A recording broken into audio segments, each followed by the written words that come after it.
অভিনন্দন জানাই আমার উপস্থিত মায়ের দিদিদের এবং আজকের এই যে মহাজোট পশ্চিমবঙ্গ শিক্ষক ঐক্য মুক্ত মঞ্চের আহ্বানে সেখানে পার্শ্ব শিক্ষক আছে, বৃত্তিমূলক শিক্ষক, কম্পিউটার শিক্ষক, শিক্ষা বন্ধু, এসএসকে এমএসকে একাডেমিক সুপারভাইজার মাদ্রাসা, অনুমোদনহীন মাদ্রাসা, শিক্ষা মিত্র, management staff, special educator, NCLP সকলের নিয়ে আমরা জোট করেছি। কেন জোট করেছি আপনারা জানেন, যখন আলাদা আলাদাভাবে আমরা লড়াই আন্দোলন সংগঠিত করতে গেছি নিজেদের দাবিতে, এই সরকারের সময়কালে আমরা কিন্তু সবচেয়ে বেশি বঞ্চিত এবং আমাদের প্রত্যেকের ভাতা আছে, কারোর ভাতা বন্ধ আছে, যেমন শিক্ষামন্ত্রীদের ভাতা বন্ধ আছে, এনএসআই কম্পিউটারের ভাতা বন্ধ আছে 3 বছর ধরে। আবার তেমনি বৃত্তিমূলক শিক্ষকের একটা পার্ট টাইম যারা আছে তাদের যোগ্যতা অনার্স গ্র্যাজুয়েট, তারা ট্রেনিং প্রাপ্ত, তাদের মাইনে বেড়েছে মাত্র 10 টাকা। তো ফলে এই সমস্ত বৈষম্যের জন্য শিক্ষক ঐক্য মুক্ত মঞ্চ একটা বৃহত্তর সময়ের দাবি মেনে বৃহত্তর জোট করেছে এবং এই জোট আগামী 11ই জানুয়ারি নবান্ন অভিযানের মাধ্যমে আমাদের দাবি আদায় করবে বলে আমরা বিশ্বাস করি। ফলে শিক্ষক ঐক্য মুক্ত মঞ্চের কেন্দ্রীয় টিম, এই মহাজোট যৌথ সংগ্রাম মঞ্চ, তারা প্রতিটা জেলায় গিয়ে 3রা নভেম্বর থেকে 3রা ডিসেম্বর জেলা কমিটির প্রস্তুতি মিটিং করেছে। তারপরে আমরা 9 ডিসেম্বর অর্থাৎ 9 ডিসেম্বর মালদার জেলা শাসকের দপ্তর থেকে আমরা প্রতিটা জেলায় এই 8টি গাড়ির কনভয় নিয়ে মহাজোটের 55 জন নেতৃত্ব এবং হাজার হাজার জেলার বঞ্চিত শিক্ষক শিক্ষাকর্মীদের মহাজোটের সদস্যদের নিয়ে আমরা ডিএম অফিস অভিযান করছি। কারণ কি? কারণ একটা ডিএম টু সিএম এর কাছে আমাদের 19 দফা দাবি যাতে পৌঁছায় এবং সিএম এর কাছে পৌঁছানোর পরে সিএম কিন্তু 1 মাস হাতে সময় পাবে, অর্থাৎ 9 ডিসেম্বর থেকে পরবর্তী ক্ষেত্রে আমাদের লাস্ট ডিএম অভিযান বীরভূমের 8ই জানুয়ারি, তারপরে 11ই জানুয়ারি নবান্ন অভিযান। অর্থাৎ সিএম জানে না এরকম ব্যাপার হবে না, ডিএম জানে না এরকম ব্যাপার হবে না। ফলে শিক্ষকদের মহাজোট, প্রায় 3 লক্ষ শিক্ষক শিক্ষাকর্মীদের জোট একত্রিত হয়ে আগামী 1 মাস পরে 11ই জানুয়ারি সেই ঐতিহাসিক দিন, যে ঐতিহাসিক দিন নবান্ন অভিযান করবে। আমরা নিশ্চিত আন্দোলনের নেত্রী মমতা বন্দ্যোপাধ্যায় তিনি এই গণতান্ত্রিক আন্দোলনকে সম্মান দেবে। তার আগে প্রথমেই বলি, আমরা দেখতে পাচ্ছি রাস্তার লড়াই করতে গিয়ে এখানে সিভিল ডিফেন্স যারা আছেন তারা কিন্তু আজকের অনেক দিন ধরে এখানে ধর্নায় বসেছে। শিক্ষক ঐক্য মুক্ত মঞ্চের রাজ্য কমিটির পক্ষ থেকে তাদেরকে আমরা সংগ্রামী অভিনন্দন জানাচ্ছি এবং তাদেরকে উৎসাহিত করছি যে আপনারা ধর্না চালিয়ে যান। আমরা আপনাদের দাবিপত্র আমাদের সঙ্গে যুক্ত করে আমরা নিশ্চিত মাননীয় মুখ্যমন্ত্রীর কাছে পাঠাবো। এটা আমরা দায়িত্বশীল সংগঠন হিসাবে আপনাদের প্রতি আমরা প্রতিশ্রুতি দিচ্ছি। কারণ সমস্ত চুক্তিভিত্তিক কর্মী এবং তার সাথে সমগ্র মিশনের সমস্ত কর্মীদের আমরা একত্রিত করেছি। কারণ বঞ্চনাটা সবার এক, জ্বালা সবার এক। আমরা রুটি রোজগারের লড়াইয়ে নেমেছি। সুতরাং সেই জায়গা থেকে আপনাদের এই আন্দোলন এবং যে কোনো রাস্তার আন্দোলনকে আমরা কিন্তু সমর্থন করি এবং নিশ্চিতভাবে জলপাইগুড়ি জেলা কমিটি আমরা নির্দেশ দেওয়া হচ্ছে যে যাতে এদের সমস্ত রকম ব্যবস্থা করে, সেই বিষয়টা এদের সঙ্গে যোগাযোগ রাখে এবং এদের আন্দোলনের উপর যদি পুলিশ জোর করে বল প্রয়োগ করে তাহলে গোটা রাজ্যের বিভিন্ন জায়গায় আমরা কিন্তু বিক্ষোভ সমাবেশ সংগঠিত করব। এবং এই যে আন্দোলন, গণ আন্দোলন সংগঠিত হচ্ছে, ইতিমধ্যে আমরা আজকের জলপাইগুড়ি পুলিশ প্রশাসনকে ধন্যবাদ জ্ঞাপন করছি এবং নবান্নের সিএমও দপ্তর থেকে একাধিকবার আমাদের সঙ্গে যোগাযোগ হয়েছে, শিক্ষা সচিবের সঙ্গে আমাদের প্রতিনিধির বৈঠক হয়েছে, আমাদের দাবিপত্র নিয়ে কিন্তু আলোচনা চলছে।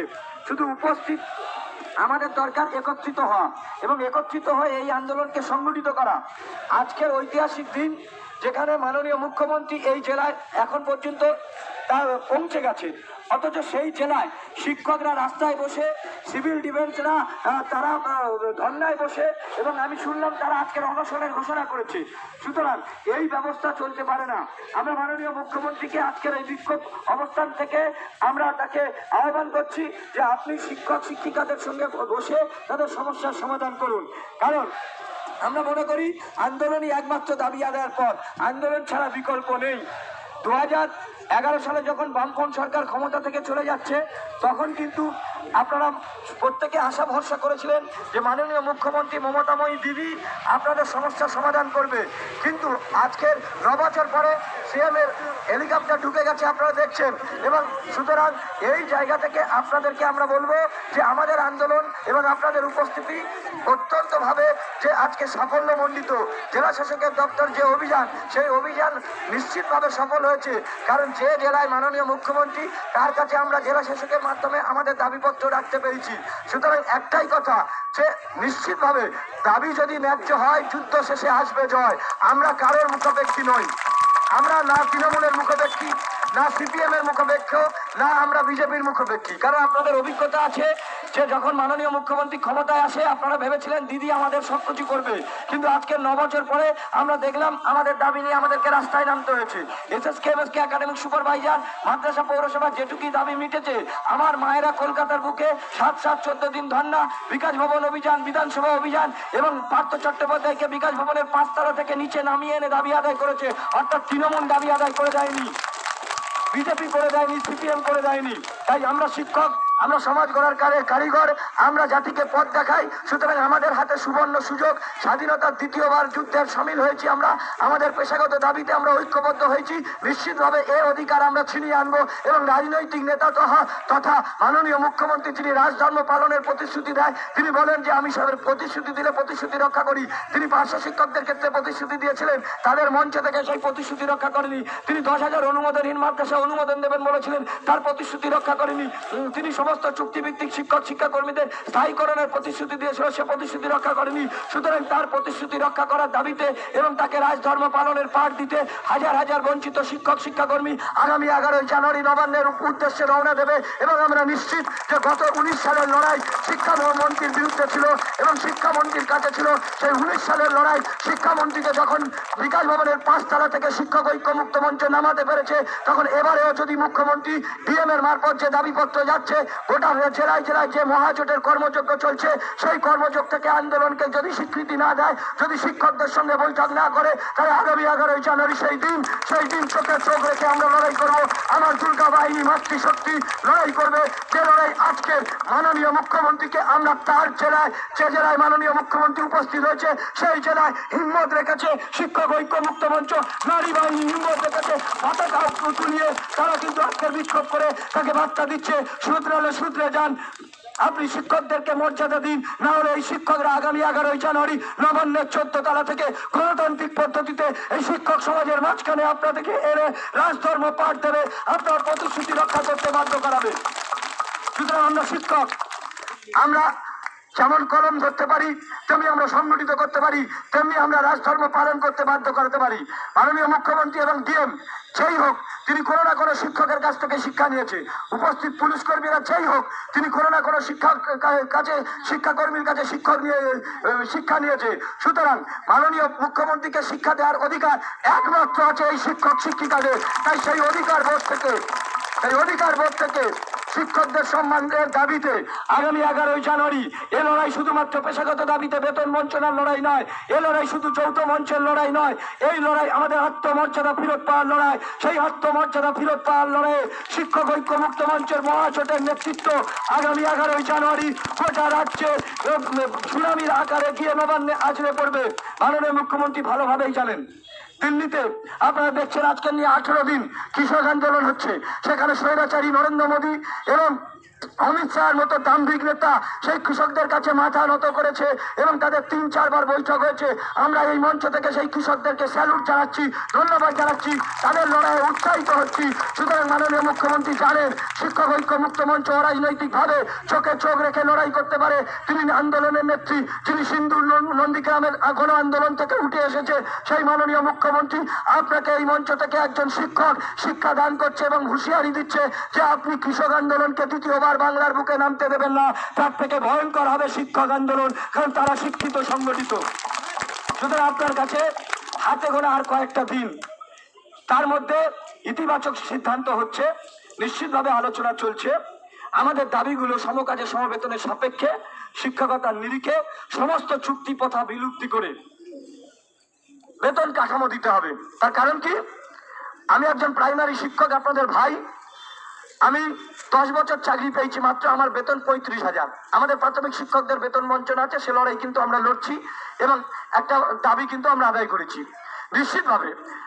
আর 10 বছরের মধ্যে আমার বেতন 13,000 থেকে 35,000 টাকা হয়েছে। কেন? আমার বেতন কাঠামো ছিল।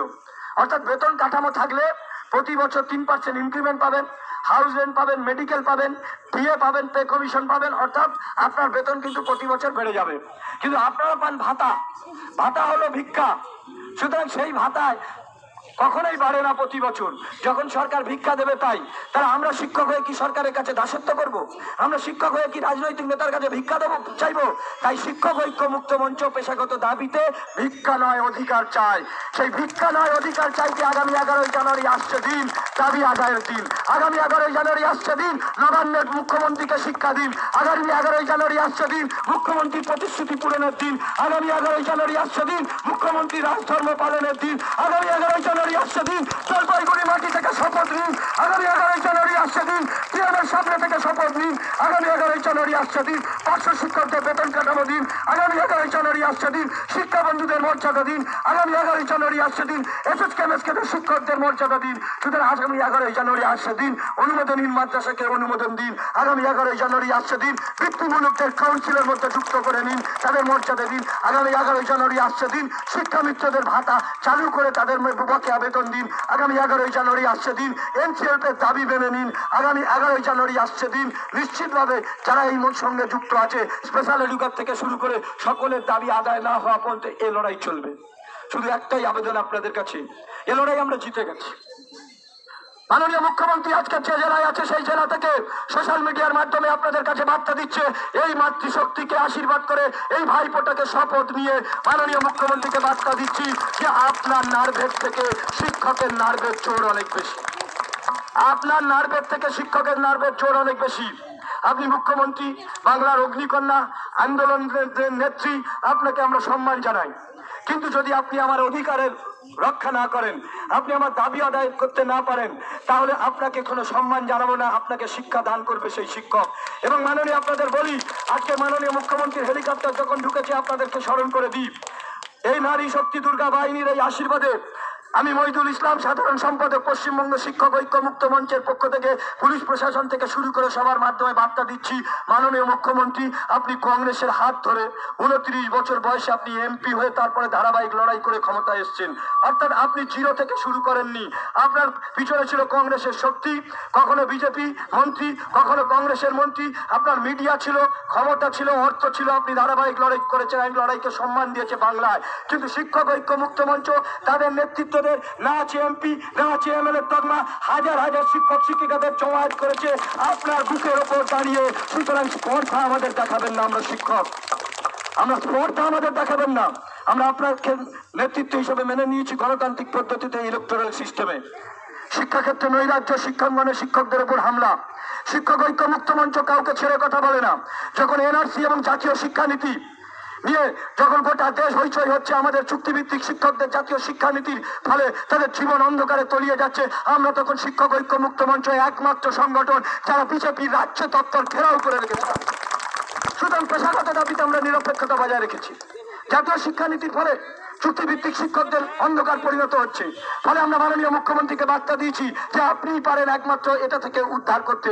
কারণ ভারতবর্ষের মধ্যে সবচেয়ে ক্ষমতাশালী মুখ্যমন্ত্রী থাকলে সেটা হলো আপনি। কারণ আপনার একটাই পোস্ট, বাকি সব ল্যাম্প পোস্ট। আপনি যদি সিদ্ধান্ত না নেয় সেটা হবে না। আমরা দেখেছি যে মাননীয় মুখ্যমন্ত্রী কিছুদিন আগে আশাকর্মী, সিভিক পুলিশ, সিভিক ভলেন্টিয়ার থেকে শুরু করে জঙ্গলমহলে 5,500 সিভিককে কনস্টেবলে বানিয়ে দিয়ে এলো, স্থায়ীকরণ করলো। অর্থাৎ মাননীয় মুখ্যমন্ত্রী পারে, সুতরাং তাকে পারাতে হবে। চলে আন্দোলনের নেত্রীকে দয়া ভিক্ষা নয়, আন্দোলন থেকেই জয় করতে হবে, এছাড়া বিকল্প কোনো রাস্তা নেই।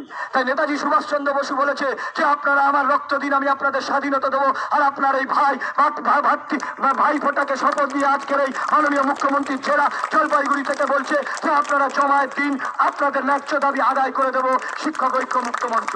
সুতরাং এ লড়াই আর থামার লড়াই নয়। এখন মাননীয় মুখ্যমন্ত্রীর সঙ্গে শিক্ষক ঐক্য মুক্ত মঞ্চের লড়াই। মাননীয় মুখ্যমন্ত্রীকে আমরা বলেছি যে আপনার যে 500 কোটি টাকার পিকে রাখার দরকার ছিল না। কোনো শিক্ষকের কাছ থেকে শিক্ষা নিলে আপনি উদ্রে যেতেন। কারণ যখন দিলীপ ঘোষের মতো লোক যখন দিলীপ ঘোষের মতো লোক অশিক্ষিত বাংলার রবীন্দ্রনাথ এবং নজরুলকে কলুষিত করছে, বাংলার সংস্কৃতিকে কলুষিত করছে, প্রতিদিন অসভ্য আচরণ করছে, গরুর দুধে সোনা পাওয়া যায়, তখন আপনি যদি কোনো শিক্ষকের কাছে শিক্ষা নিতেন পিকের বদলে, তাহলে আপনাকে আমরা শিক্ষা দিতাম যে দিলীপ ঘোষকে ঘাট ধরে বের করে দেওয়া এখান থেকে। বাংলার বুকে গরুর দুধ থেকে সোনা পাওয়া যায়, সে আবার নেতৃত্ব করবে, এবং আপনি ঘাট ধরে বের করে দিলে বাংলার মানুষ আপনার সাথে থাকতো, বলতেন শিক্ষিত লোককে পাঠান রাজনীতি করুক, আপত্তি নেই। বাংলার বুকে গরুর দুধ থেকে সোনা পাওয়া যায় বলবে, আর শিক্ষকরা মেনে নেবে, আর আপনি মেনে নিয়েছেন। সুতরাং আপনি পিকের দ্বারা পরিচালিত হচ্ছেন, শিক্ষকের দ্বারা পরিচালিত হবেন, শুভ বুদ্ধি আসবে, দাবি আদায় হবে, এই আশা ভরসা রাখছি। না হলে 11ই জানুয়ারি দেখা হবে, নবান্ন থেকে আপনাকে নামাতে বাধ্য করবে শিক্ষক ঐক্যমত্য মঞ্চ। সকলকে সংগ্রামী অভিনন্দন, ধন্যবাদ।